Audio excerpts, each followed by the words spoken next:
प्रभु जब पूर्णिमा आती है तो हम प्रभु स्नान यात्रा करते हैं। प्रभु ने कहा उसमें क्या करते हो? बोले प्रभु एक दिन पहले ही हम सुंदर जल भरते हैं और जल भर के, क्योंकि अपने वहाँ 4 यात्राएं, चंदन यात्रा, जल यात्रा, स्नान यात्रा और रथ यात्रा। प्रभु एक दिन पहले ही हम सुंदर जल भरते हैं, सुंदर उसमें सुगंधी अत्तर डालते हैं, सुंदर पुष्प पधराते हैं, केसर पधराते हैं और प्रभु अत्तर भी ऋतु अनुसार पधराते हैं, क्योंकि अत्तर यानी क्या? जो भक्त और भगवान के बीच का अंतर कम करे वो अत्तर।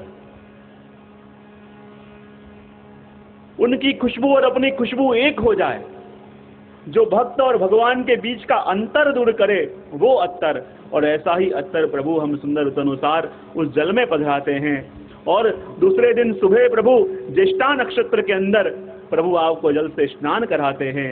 उसका भाव वही कि जब ठाकुर जी को लेके गोपियां श्री यमुना जी में गई और यमुना जी में ठाकुर जी के ऊपर जल ले लेके छींटे डालती हैं। तो देखो नाथद्वारा आप जाओगे तो ज्येष्ठाभिषेक में ठाकुर जी के मुख पे छींटे देते हैं। अभिषेक तो करवाते हैं पर छींटे देते हैं। क्यों? क्योंकि जल विहार है।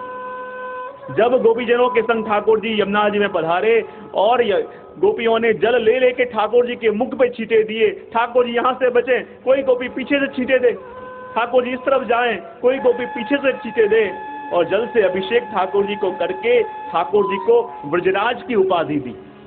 जैसे कोई महाराज को राजा बनाते हैं तो पहले उनका अभिषेक किया जाता है, वैसे ही गोपियां भी जल के छींटे के ठाकुर जी को ब्रजराज की उपाधि देते हैं।